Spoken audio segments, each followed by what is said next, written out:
is so I want to hear now from your customer side. So again, I'm Mhm. on the vendor side. I'm building tools. I thrive on intelligence from customers. What are they dealing with?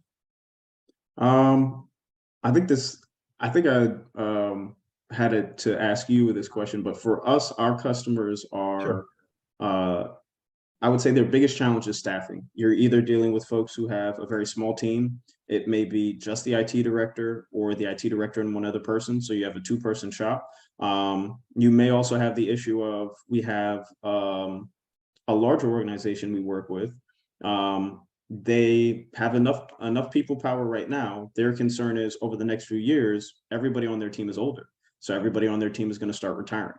They have Okay. not had any person who is under, I don't think they've hired anybody under the age of 30 or 35 onto their IT team in like 10 years. And the IT director had been there for a very long time. So they knew, what the team looked like over the course of 10 years. And their concern is that we have no new blood coming in. So over time, as people start retiring or if somebody does decide, to take an opportunity somewhere else because they've, been here for the last, 10 years, 15 years, and they want to change, who are we bringing in? And I Hmm. think that's really the challenge, whether you're talking about public sector or private sector. I don't think there's anybody that feels confident about being able to hire a talented or at the very least an IT professional willing to learn fast.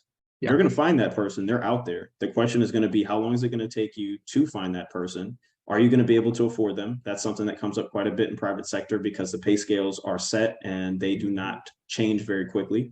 Um, but yeah, I think staffing is the big challenge. And when we talk about the level of automation that is being used from the hacker perspective, I think we also have to talk about the level of automation that we can use from our perspective as well.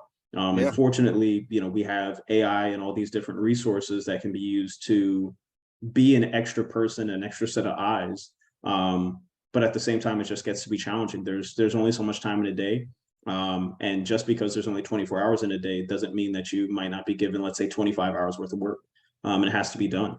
Yeah. Especially when you're talking about organizations and industries that are vital. If you're working in government, if you're working in finance, if you're law enforcement, just because you're understaffed or you don't have enough time in the day, your work's not going to stop. And people need access to their money. People need access to fire or police, to be able to get assistance.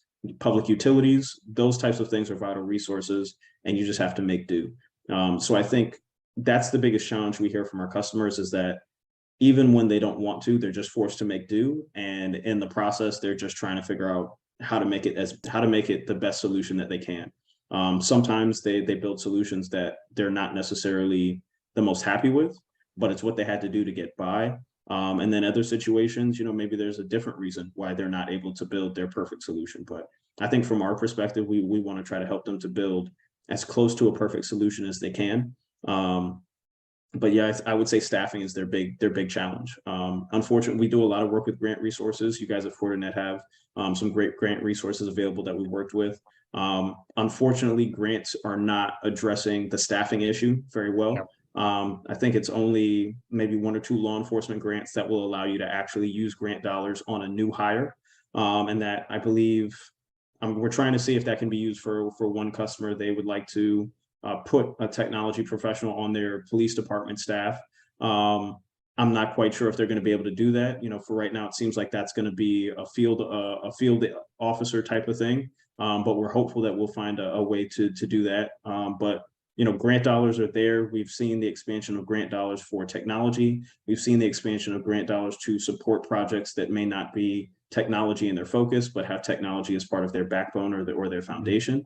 But I think we do need to start seeing stuff for grant dollars, at least for public sector, as it relates to staffing. In the private sector, it's a lot more challenging because nobody's coming in there with grant funding for your average private sector entity to help them. Yeah. In a lot of cases, you have to try to supplement with managed resources. We try to be as flexible as we can be in regard to our pricing structures or coming up with creative pricing solutions, particularly for public sector or for private sector. So if they need to have some managed resources in place or some type of extra assistance, try to find a way to deliver that as best we can. But yeah, I think staffing and budgets are always going to leave people kind of feeling like their hands are tied and they're Yeah. just making do.